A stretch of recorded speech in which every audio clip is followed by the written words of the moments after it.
Muy buenas tardes tengan todos ustedes. Es un privilegio en el marco del festejo del aniversario de la Academia Mexicana de Derecho Juan Velázquez tener a un extraordinario jurista, al cual le tengo afecto y le tengo mucho respeto y admiración por el tipo de funcionario público que es, por su ética, por su formación profesional extraordinaria y porque orgullosamente es parte del Consejo Directivo Nacional de la Academia Mexicana de Derecho. Al maestro Víctor Jorge Luis Velasco Castellanos. Mi querido Víctor, qué gusto que estés en el festejo de la academia, de tu academia. Muy amable, doctor. Antes que nada, muy agradecido por la invitación. Un privilegio pertenecer desde luego a la academia. De igual manera, pues, nuevamente agradecer la invitación a participar de esto que, pues, en el Estado ya sabes, pues, tenemos un año cumpliendo un aniversario y, pues, echándole ganas para permear todo lo que tenga que ver con el derecho. A las nuevas generaciones y a los no tan nuevos también. Maestro Víctor Jorge Luis Velasco Castellanos es juez de control, tiene especialización en Derecho Constitucional y Ciencia Política en el Centro de Estudios Políticos y Constitucionales de Madrid, España.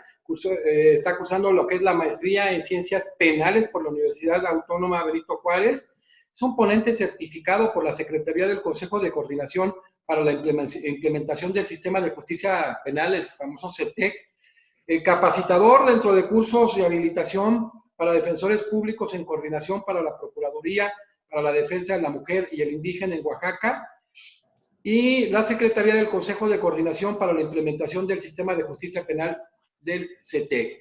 Quiero decirles que es muy agradable ir viendo todo lo que es el sinnúmero de académicos que están en nuestra organización, y decirles así entre bambalinas y informalidades que se me hace tan agradable cuando me platican de Víctor, a veces compañeros del doctorado que dicen, no hombre, cuando levanta la mano Víctor es un deleite porque es un jurista de altísima talla, un hombre sencillo que viene de una prosapia familiar excelente, pero por él mismo eres un abogado extraordinario y te reitero mi orgullo de pertenecer a un organismo en que podamos hacer equipo con gente como tú, Víctor. Me da mucho gusto. El maestro Víctor Jorge Luis Velasco Castellanos abordará el tema del procedimiento penal para personas y comunidades indígenas y su conflicto con la autodeterminación. Y es un tema muy interesante, muy vasto, que ahora pues han venido tocando. De hecho, por ahí estuvo dando algunas pinceladas, por ahí Eduardo también de Oaxaca, Jesús Herrera, y por ahí un gran y reconocido estudioso del sistema interamericano, dentro del sistema interamericano, que también participa en este foro de conferencias, que ya lo verán adelante, y otro estudioso como lo es Víctor Jorge. Entonces entraremos al tema, nuestro amigo Verdín lo verán también después, pero ahora van a disfrutar, de verdad se van a deleitar con la manera de disertar y el conocimiento tan amplio que tiene Víctor. Víctor, en cuanto al procedimiento especial para pueblos indígenas, ¿tú crees que garantice los derechos de los indígenas? Bien, antes que nada, pues muchas gracias por los elogios y pues vamos a platicar, ¿no? Que de esto se trata, una plática. La primera de sus preguntas, doctor, no. Definitivamente no, considero en un ámbito personal y de acuerdo a lo que la práctica nos ha valido y nos ha servido para precisamente entender esta circunstancia del procedimiento indígena, creo que fue un ejercicio muy notable, muy noble por parte de los legisladores de ponernos en el artículo relativo al Código Nacional de Procedimientos Penales, el artículo 420, plasmar parte de la autonomía que deben de tener los pueblos indígenas. Sin embargo, considero que se queda sumamente corto. De entrada, incluso me atrevería a decir que pudiéramos pensar hasta un tanto, sí, discriminatorio este artículo en la forma de su redacción y en el que no es posible que en un solo artículo se pretenda establecer todo lo que tiene con el pluralismo jurídico y la autodeterminación de los pueblos indígenas. Definitivamente considero que es un buen intento del legislador, demuestra su intención de tratar de comenzar a acabar con este rezago histórico que tenemos sobre las comunidades indígenas, y digo tenemos porque desafortunadamente es una cuestión también de idiosincrasias, es una cuestión de carácter histórico-social en todo el país, específicamente tomando en consideración que nuestra cultura, nuestra historia, nuestra población, pues es eminentemente indígena. Y que, por ejemplo, en el estado de Oaxaca, con 570 municipios, tenemos una gran cantidad de personas indígenas, en las cuales, para empezar, uno de los principales problemas es asumirse el propio individuo como indígena por esta circunstancia social de discriminación, porque esa es la palabra, en la cual llamar a una persona indígena suena incluso hasta para ellos de carácter ofensivo, porque no lo decimos, no lo actuamos de una manera tal que podamos respetar sus derechos, ¿no? El intento del legislador es bueno, es correcto, en la medida que pues, se toma en el Código Nacional y se nos establece que hay una circunstancia paralela al Estado, un derecho paralelo al propio derecho constitucional, me atrevo a decirlo, y sobre todo a un derecho, llamémosle así, como le llaman los teóricos de esta materia, ¿no? Occidentalizado. Un derecho primigenio, un derecho que estaba ahí desde antes, como el propio Tratado 169 de la Organización Internacional del Trabajo nos dice quiénes eran los pueblos originarios, quiénes eran los indígenas. Estaban ahí antes de la conquista. A partir de la conquista se perdieron sus derechos y algunos tratadistas incluso nos dicen que es con ellos es una deuda histórica que tenemos con ellos para permear más esto. Vienen otro tipo de problemas como la positivización de su propio derecho, en el cual pues volvemos a caer en eso. Me parece entonces, para contestar de manera adecuada y cabal su pregunta, doctor, no. Creo que este artículo 420 del Código Nacional de Procedimientos Penales no garantiza la libre autodeterminación de los pueblos indígenas, mucho menos, me parece, garantiza el pluralismo jurídico. Víctor Jorge, es la autodeterminación de los pueblos indígenas, tú ya dijiste algo, no sé, se cumple, ya avanzaste mucho, se cumple en el ámbito del Código Nacional de Procedimientos Penales, tú ya avanzaste este tema, ¿no? Pero para profundizarlo. Sí, desde una perspectiva, desde luego, con base en estas cuestiones que tocábamos como parte introductoria, no podemos hablar de que se hable o que podamos estar garantizando esta libre autodeterminación. Sencillamente habría que ver el segundo párrafo del artículo 420, que es muy puntual al decir que en los casos en los cuales se van involucrados personas indígenas, miembros de comunidades indígenas, o problemas entre la comunidad y alguna persona perteneciente a la comunidad indígena, les da la permisibilidad, llamémoslo en este momento así, de poder resolver sus problemas de acuerdo a su propio ordenamiento jurídico interno. Sin embargo, la problemática, y por eso mencionaba yo hace un momento, que no se cumple con esto y que choca con la autodeterminación de los pueblos y desde luego niega, me parece, con este texto, con este segundo párrafo, niega la posibilidad o la existencia de un pluralismo jurídico sobre el cual se aspira en toda América Latina, específicamente, cuando nos dice precisamente que en estos casos cualquier miembro de la comunidad indígena podrá solicitar que así se declare ante el juez competente.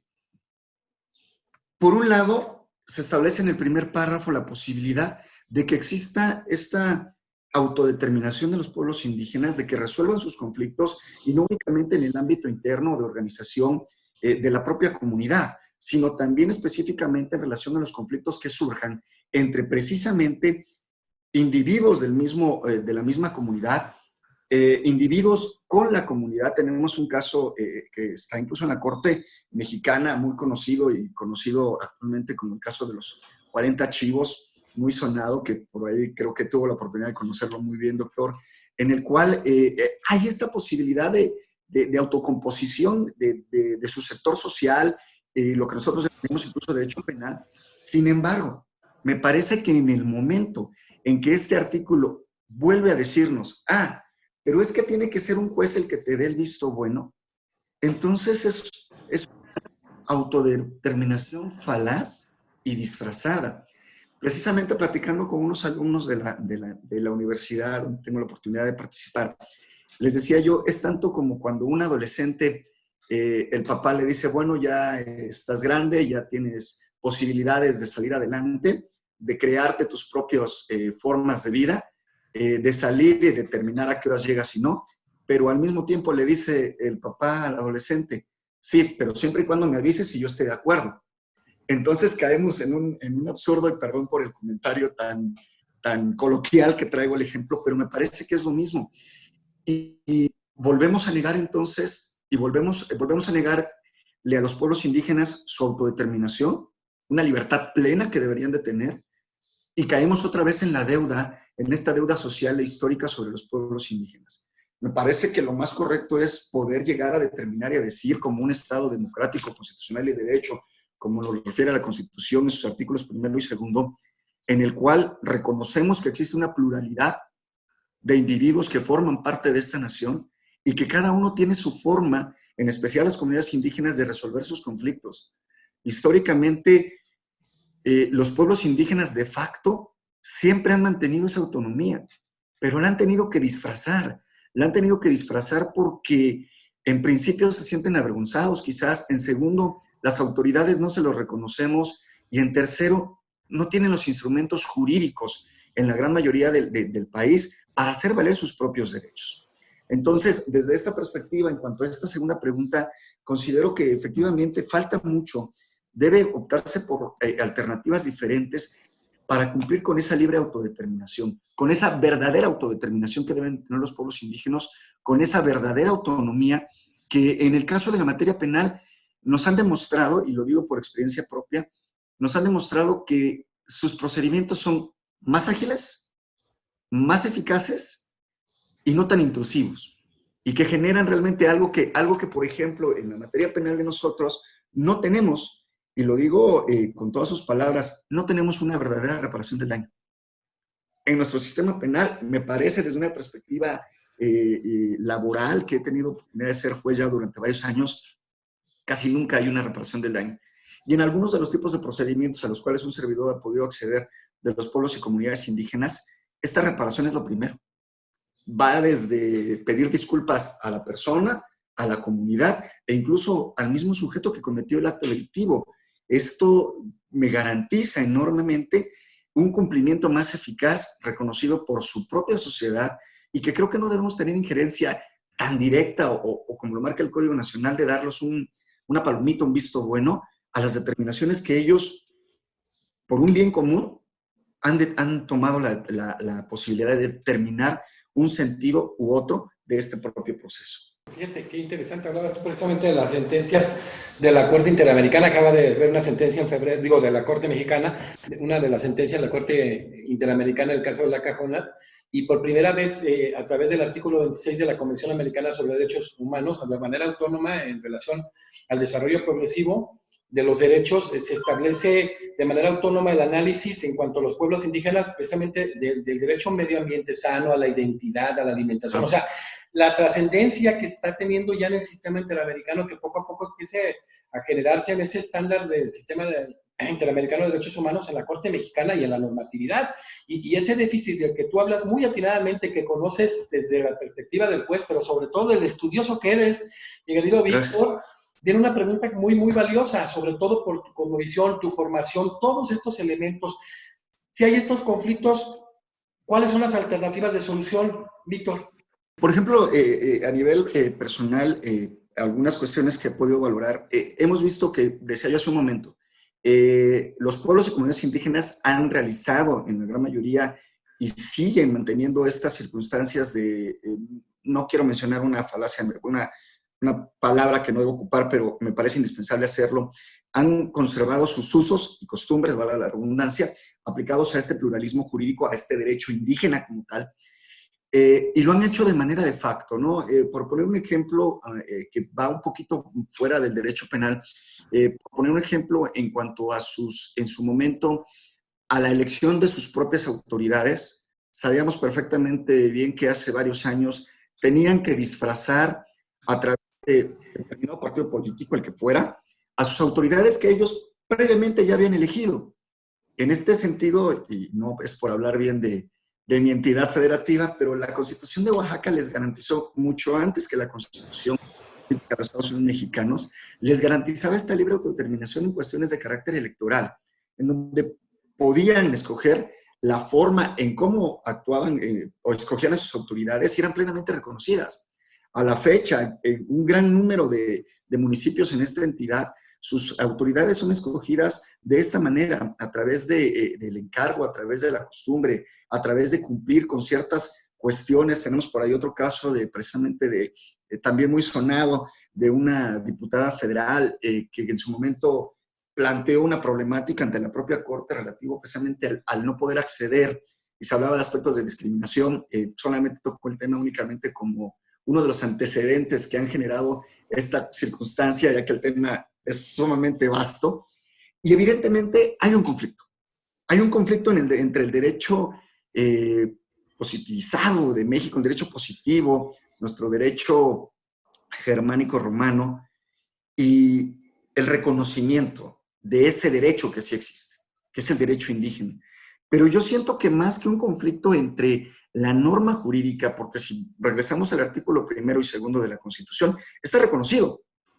Yo no creo tanto que sea una cuestión constitucional o que sea una cuestión de conflicto de normas incluso, sino yo creo que el conflicto es entre nosotros.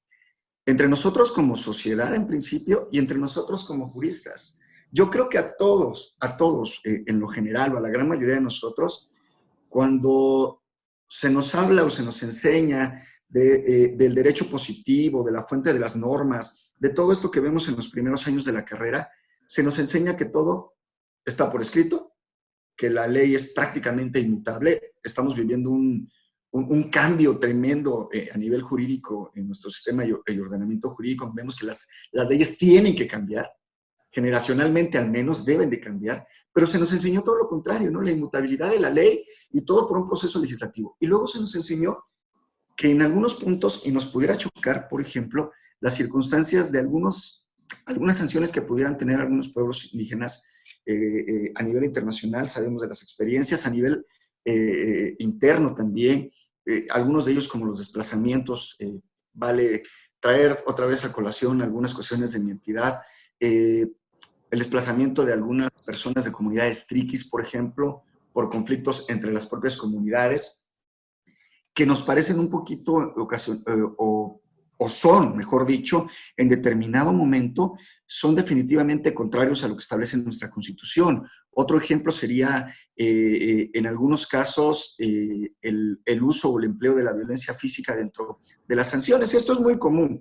Tuve la oportunidad de conocer un caso que no llegó al juzgado, sino fue un caso que nos preguntábamos qué hacer si llegaba al juzgado hace ya aproximadamente unos 8 años con el Código Procesal del Estado de Oaxaca, en donde por el robo de unas 2 gallinas, si no mal recuerdo, y algunos objetos personales, esta persona era condenada por su comunidad a pedir una disculpa pública, a pedir una disculpa al ofendido, a devolver los objetos tomados, los animales que se había robado, pero dentro de ellos un castigo que nos llamaba mucho la atención, que era precisamente el aspecto de darle, no recuerdo si 3 o 4 golpes con una vara de nanche específicamente en las palmas de las manos.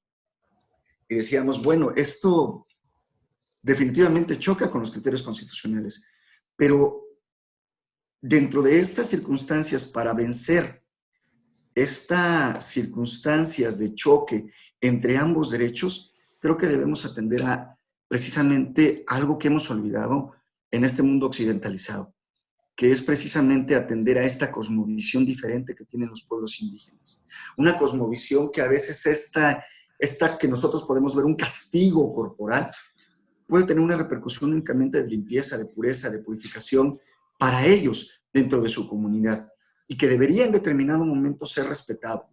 Creo que la base fundamental para poder empezar a llegar a una solución es reconocer que existe ese derecho, reconocer la existencia previa de ese derecho y que está a la par, desde luego, con el derecho interno de México. Me parece aquí hay que ver aspectos culturales, aspectos sobre todo de derechos fundamentales. Estoy de acuerdo en la prohibición que da nuestra Constitución de delitos como el homicidio, porque pues también ha habido excesos en la aplicación del derecho indígena, como por ejemplo matar al marido de una mujer para que dentro de ese castigo, dentro de esa reparación del daño, pues me tengo que hacer cargo de la familia y pues a lo mejor obtengo algo que no era del todo legal, ¿no? O tomar como base el derecho indígena para trata de personas, que también eso es algo muy común. Entonces, yo creo que el primer punto para solventar este choque, estas diferencias entre ambos derechos, es aceptar la existencia y la coexistencia de ambos. El pluralismo jurídico, pues específicamente me dice eso. Hay más de un derecho que es aplicable. Y en este caso es muy evidente que existe, que ha existido y que además existirá aunque le pongamos prohibiciones constitucionales. Porque también es cierto que aunque nosotros juzgamos en el derecho positivo, a través del derecho penal, a través de los procesos, también lo es que ellos los juzgan, ¿eh? Aún sobre la jurisdicción estatal, ellos emiten sus circunstancias de juzgamiento. Entonces, en este sentido, creo que se puede vencer, o las soluciones alternativas que yo veo es respeto a este derecho, permitirles el crecimiento de este derecho sin necesidad de la intervención estatal. Tenemos ya varios antecedentes jurídicos en donde los propios, y en este sentido, pues llevan a la cabeza los órganos federales, permiten establecer esta jurisdicción indígena, han realizado una circunstancia en donde se han declarado incompetentes y han remitido la competencia a los tribunales indígenas. Es decir, estas resoluciones federales lo que han permitido es establecer dentro del orden jurídico, y creo que es una de las soluciones más acertadas que se han tomado últimamente, de que permiten establecer que está a la par el juez instituido en el proceso, como está a la par la autoridad indígena. Y entonces han declinado su competencia a una competencia originaria, claro, a través de un proceso que un poquito más adelante brevemente lo tocaré, a través de un proceso en el cual se aseguren las garantías mínimas. Y la otra, la parte cultural, la parte histórica, la parte educativa, en donde sin interferir entre su normal desarrollo, el normal principio de identidad, de autoadscripción de los pueblos, de las comunidades y sobre todo de los individuos a ella, y su sentido de pertenencia, también permear en ellos el respeto a ciertos derechos que a lo mejor por cultura no están tan arraigados, ¿no? Específicamente los derechos en favor de la mujer y de los niños, niñas y adolescentes. Partiendo de ahí, creo que podemos lograr este equilibrio y lograr hacer un verdadero pluralismo jurídico. Víctor, ¿cuáles son las dificultades del procedimiento de pueblos indígenas establecido en el código para efectos de su aplicación? Primero, que si podemos advertir este artículo 420, no hay un procedimiento de entrada. No existe una regla procedimental que a mí me permitiera como autoridad cumplir con el segundo párrafo, que sería calificar la legalidad del procedimiento.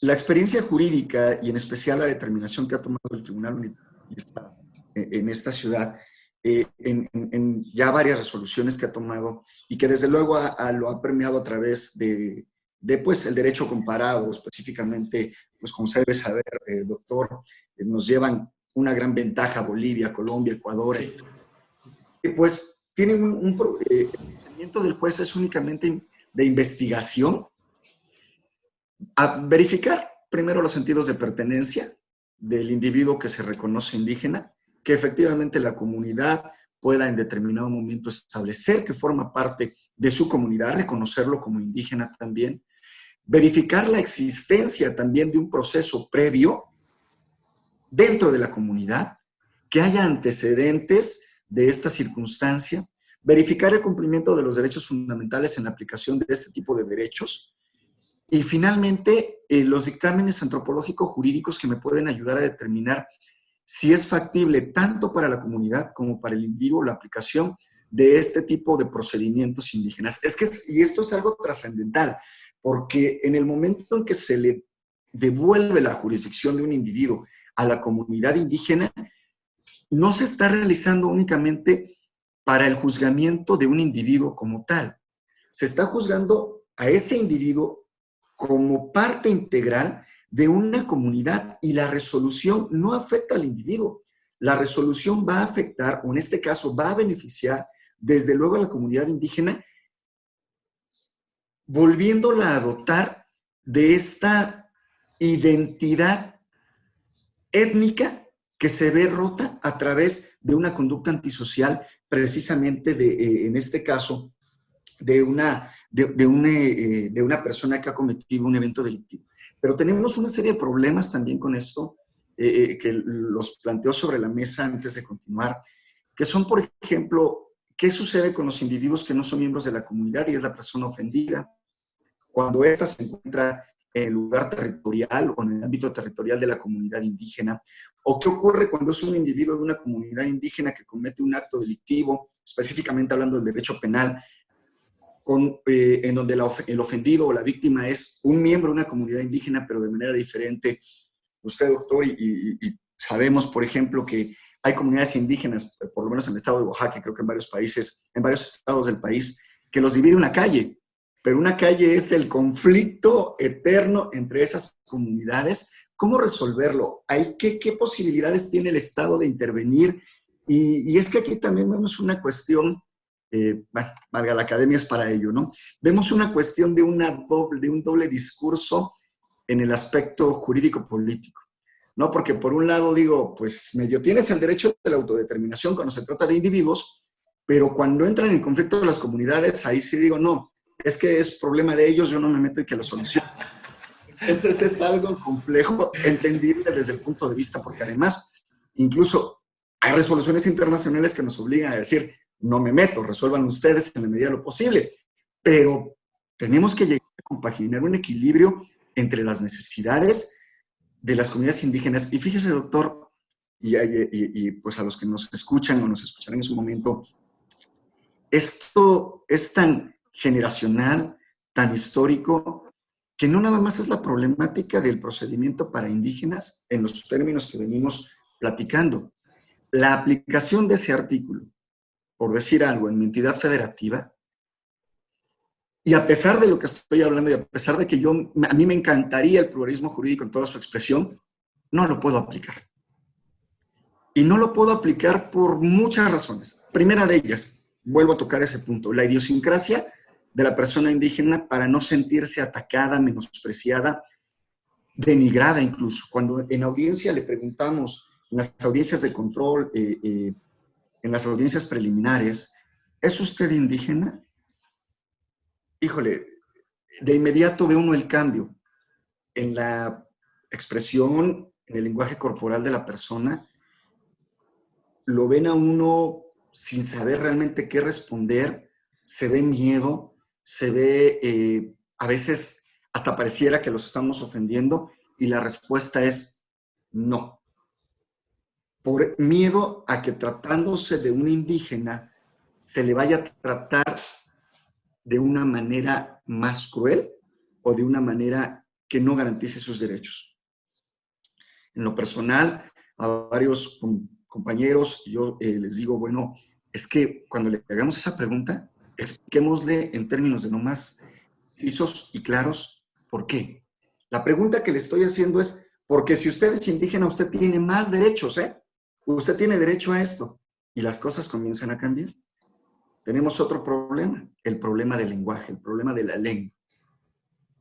Tenemos una serie de cuestiones étnicas en la entidad, en el país, y un número increíble de variantes de un mismo idioma, de un mismo dialecto, que no tengo a peritos, ya no digamos especializados, no tengo a traductores que conozcan del proceso penal, eso es prácticamente imposible, ¿no? Aunque la Corte en algún momento nos dijo, ponle a una persona que hable su idioma, su traductor, que conozca sus usos y costumbres y también que el abogado lo sea.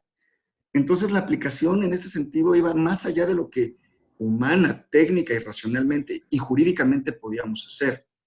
Por otro lado, muchas veces nos enteramos materialmente de que la persona es indígena cuando llegamos al juicio. Y esto nos conflictúa más, porque entonces no le he dado cumplimiento tampoco al artículo 320, porque desde el inicio no le pude regresar la jurisdicción si era el caso. Ya no hablemos en la cuestión de carácter económico, de recursos con los cuales pues no contamos para poder realizar por parte, en este caso, de la entidad, un dictamen antropológico jurídico, no contamos con elementos para poder hacer llegar en su momento a personas que realicen los estudios dentro de la comunidad, y por otro los problemas sociales que no nos permiten ingresar a la comunidad. Tenemos comunidades en las que simple y sencillamente se encuentran tan alejadas de nosotros en todos los sentidos y además tan politizadas de una manera tan cruel y tan inhumana que ni siquiera las Fuerzas Armadas pueden ingresar. Y cuando vienen estos miembros de las comunidades es verdaderamente complicado ya ni siquiera establecer el artículo 320 del Código Nacional de Procedimientos Penales. Es complicado la aplicación de un debido proceso en favor de estas personas. Hacemos y buscamos lo necesario, sabemos que hace falta, que nos faltan infinidad de recursos en todos los aspectos y definitivamente no se da cumplimiento, y lo tengo que decir con sus palabras, no se puede dar cumplimiento a este procedimiento para personas indígenas. Es harto complejo, no es posible por todas las características y muchas otras que podemos o que tenemos material, histórica, topográfica, hablando. Jurídicamente lo intentamos, tratamos de garantizar todos sus derechos. Veía yo, por ejemplo, que hay una comunidad en el norte, se me va escapa el nombre en este momento, que ya tiene algunos años, que generaron un reclusorio especializado para comunidades indígenas. Me parece excelente porque así no los contaminamos con el resto de la población penitenciaria, que a veces pues, resulta peor el castigo que nosotros le imponemos a que le pudiera imponer su comunidad. Qué revelador todo esto, Víctor. Víctor, para cerrar, ¿cuáles son las alternativas que se han generado o se pueden generar para solucionar y poder empatar ambos sistemas jurídicos? O sea, desde la visión actual hasta una visión futura, ¿qué existe en ese sentido y qué, bajo tu visión, podría darse que fuera la solución precisamente para el empate de estos sistemas jurídicos, Víctor? Bien, doctor, desde una perspectiva muy personal, yo considero que debemos, como hemos seguido el ejemplo para otras circunstancias, debemos seguir el ejemplo de la comunidad interamericana. Seguir su ejemplo reconociendo varios factores en relación a esto. Que se respete, desde luego, el derecho y el ejercicio a la jurisdicción indígena, para lo cual en principio tengo necesariamente que reconocer la existencia de esta jurisdicción. Una jurisdicción plena, dotada de todas las facultades que tenemos como jurisdicción estatal, coercitividad, seguridad jurídica, etc. La otra, que las personas indígenas puedan acceder a una igualdad de oportunidades, tanto dentro de la comunidad, con sus autoridades tradicionales, pero también gozando de dos aspectos por parte del Estado mexicano: el respeto a estas determinaciones de la autoridad y el control exclusivamente sobre los derechos fundamentales básicos que se pudieran tener. También que la decisión que se tome sea igual que en el Estado de Derecho, garantizando los parámetros mínimos de un debido proceso. Y aquí es donde tenemos una infinidad de problemas, porque cuando tratamos de equiparar el debido proceso que nosotros conocemos con su debido proceso, pues a veces chocamos y decimos que no está regulado cuando es posible que sí lo esté. Por ejemplo, el uso de un defensor en pocas comunidades es el defensor técnico. Generalmente lo defiende la familia o se defiende de carácter material. Y para ello tenemos que optar por ver precisamente toda la estructura orgánica de la propia comunidad indígena, que no la vamos a encontrar en la mayor de los casos escrita o una ley orgánica como tal. La vamos a encontrar, me parece, bajo los criterios que ya se han sentado a nivel internacional, como lo son precisamente, repito, la existencia del fuero indígena, los criterios de objetividad, territorialidad, el criterio personal y el factor institucional que deben contar las autoridades indígenas.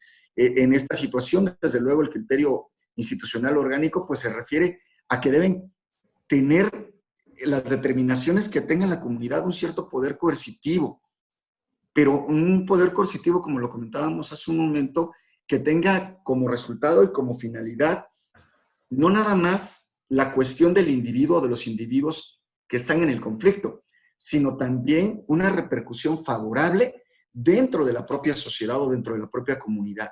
también desde luego debe haber deben tener las comunidades, que debe garantizar y hacer respetar que la comunidad tenga este criterio, un concepto de aquello que es indebido para la comunidad. Hay un ejemplo que quería traer a la mesa, o que pongo sobre la mesa, en el sentido de nuestras comunidades, sobre todo las costeras, la región del Istmo, suelen todavía conservar esta circunstancia del trueque. Muchos de ellos a través de, pues, la pesca, algunos recolectores, desafortunadamente, pues, de huevos de tortuga que los cambian por pues, por otro tipo de producto para poder sobrevivir, esa es la palabra, aunque se oiga mal. Y muchos de ellos permanecen en prisión por haber cometido un delito federal.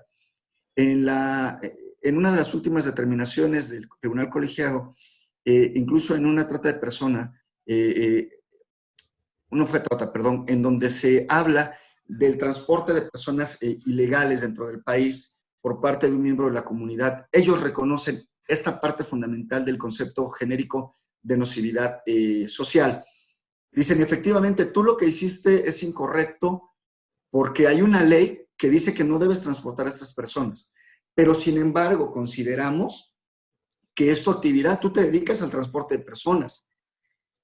Además, lo que les cobraste fue lo justo, lo que tú cobras normalmente para el traspaso de un pueblo a otro. Por lo tanto, por esta vez no te vamos a castigar, pero en lo subsecuente podremos tomar una determinación diversa. Este concepto de nocividad social que cambia definitivamente relativo a nosotros. Nosotros bien pudiéramos haber dicho el sistema jurídico mexicano. Sí, pero no importa que sea la primera vez. Hiciste un injusto penal y será sancionado. Desde luego el reconocimiento del fuero indígena, el criterio de territorialidad, que aquí también entramos en muchos problemas, porque uno de los problemas entre las comunidades indígenas es, y hasta que no haya una correcta mediación, es y será la cuestión del territorio. El territorio, históricamente, las comunidades indígenas no lo ven de la misma manera que nosotros. Tenemos comunidades indígenas que se mueven incluso todavía en algunas partes de Latinoamérica y en México también, que se están moviendo de un lugar a otro. Entonces el concepto territorial a veces es un poco difícil de establecer, y finalmente pues la autoadscripción de la persona indígena que en determinado momento será juzgada. Hay que buscar también este criterio del pluralismo como un mecanismo de solución, valorar los aspectos de individualidad y colectividad, pero predominando en este caso la comunidad, porque este pluralismo y este principio de autodeterminación lo que busca es el respeto de la comunidad y garantizar el debido proceso.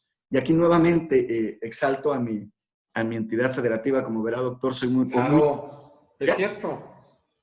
Tenemos una sala indígena, la cual últimamente ha tenido una serie de casos complejos, metodológicamente hablando e históricamente también me parece, en donde ¿qué tanto va a incidir esta sala indígena en la determinación de los pueblos y comunidades? Pero sobre todo que esta sala se convierta en garante de esta identidad de esos pueblos indígenas. No que sea un órgano de control de ellos, sino por el contrario, que sea un órgano de control, como ya lo han determinado en algunas resoluciones, que sea un órgano de control de las instituciones estatales frente a los derechos o mejor dicho, de los derechos de las comunidades y pueblos indígenas frente a las instituciones estatales. Un freno y una garantía que haga posible precisamente la aplicación de ello. Y finalmente, creo nada más que habría que buscar que las sanciones sean medianamente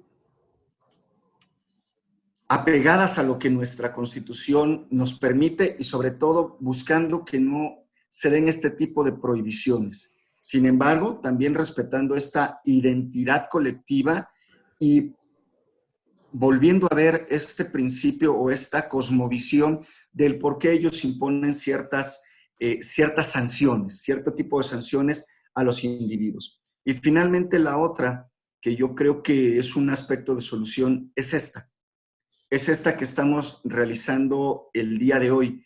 Es abrir, es informar, es estudiar, es capacitarse por parte de los órganos, de las personas que fungimos en determinado momento, específicamente como jueces, como ministerios públicos, como defensores, capacitarnos en estos temas, no dejarlo en el olvido. Desconozco el porcentaje exacto, pero debe ser superior al 60 o 65% de personas que son juzgadas y son indígenas. No es poco el número. La gran mayoría, más de un 60%, son personas indígenas y muchas de ellas que nosotros mismos hemos violado el debido proceso al no garantizarle, ya no hablemos de todo lo que el pluralismo jurídico nos dice, al no garantizarles el mínimo aspecto a la información con un traductor adecuado.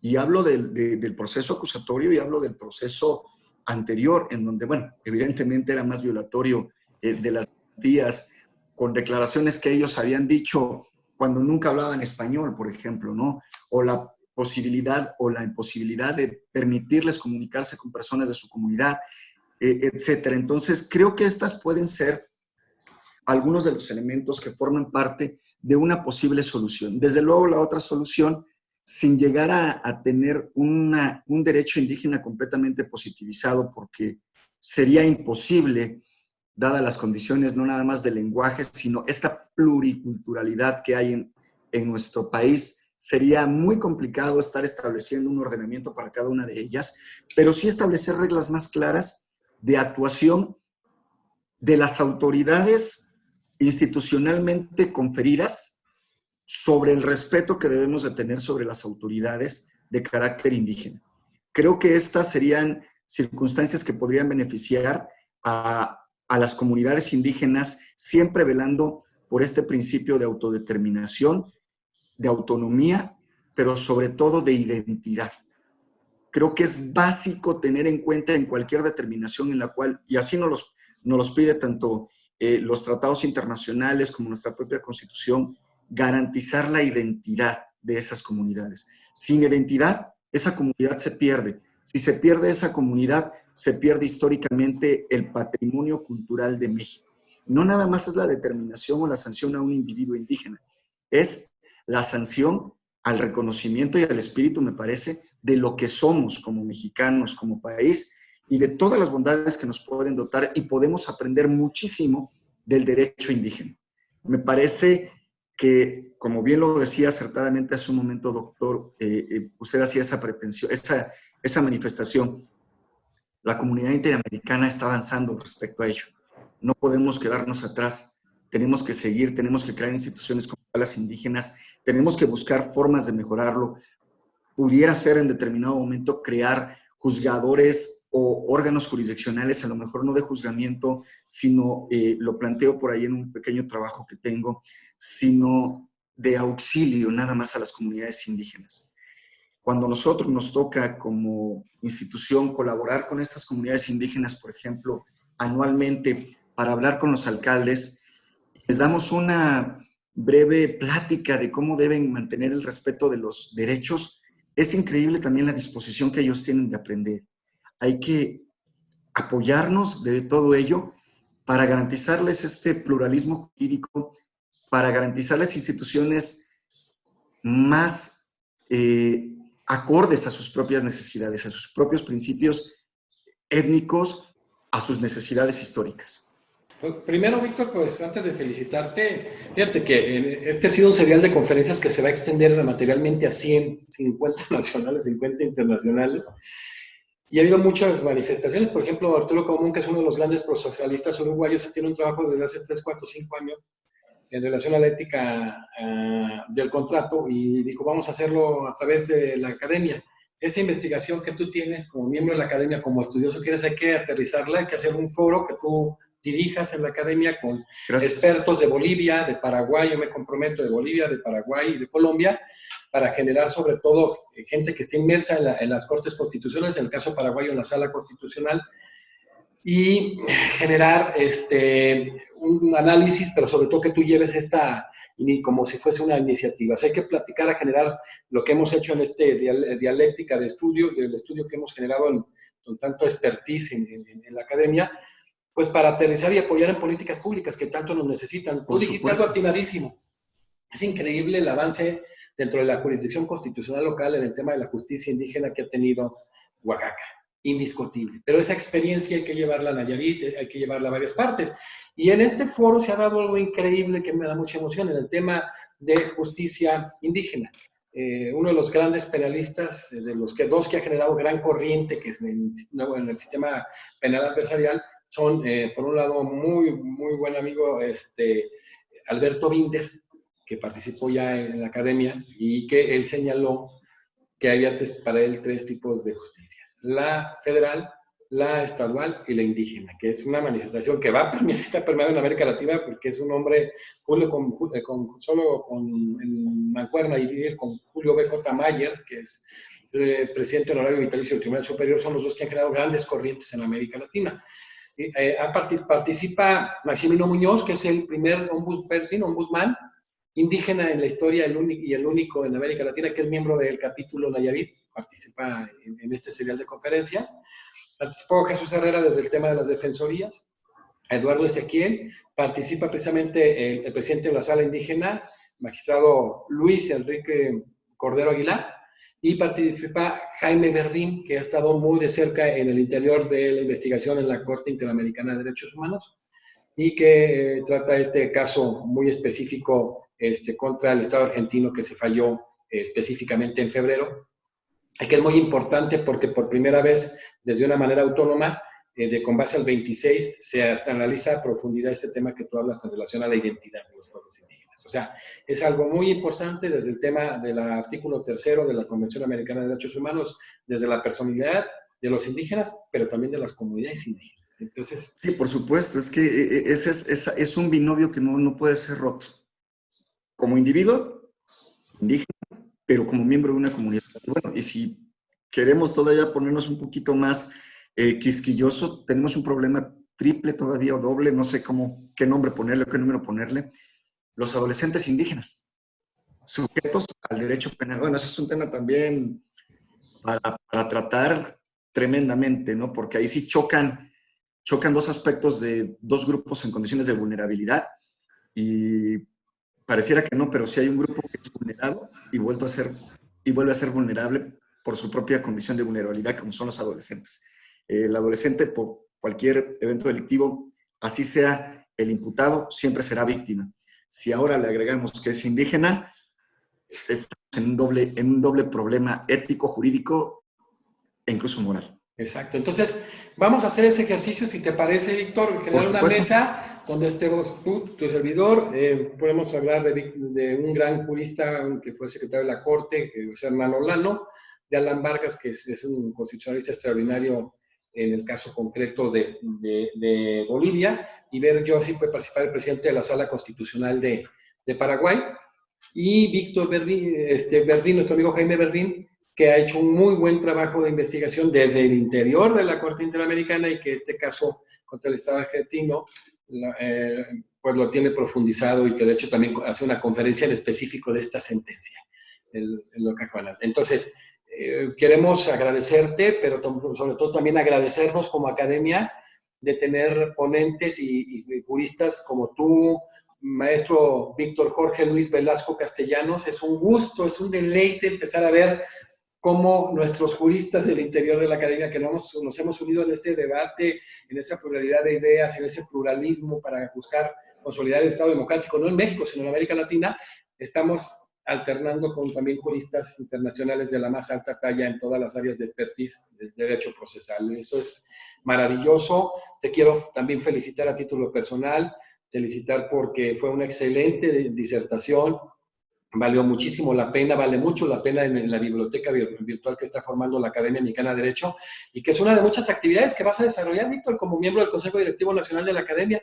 Felicitarte desde la función pública, desde el proceso de cognición, desde la academia, desde donde estás cursando el doctorado con todos los compañeros que te tienen un gran respeto y admiración, y los mismos que tenemos en el interior de la Academia Mexicana de Derecho hacia ti. Por eso hoy nos felicitamos con esta conferencia por parte del maestro Víctor Jorge Luis Velasco Castellanos, doctorante, que manejó un tema muy importante, muy sensible, como es el procedimiento penal para personas y comunidades indígenas y su conflicto con la autodeterminación. Muchísimas gracias, Víctor.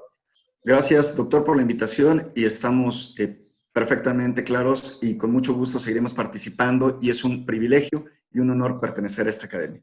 Gracias, doctor. Gracias y continuamos con más conferencias nacionales de la Academia Mexicana de Derecho Juan Velázquez. Hasta pronto.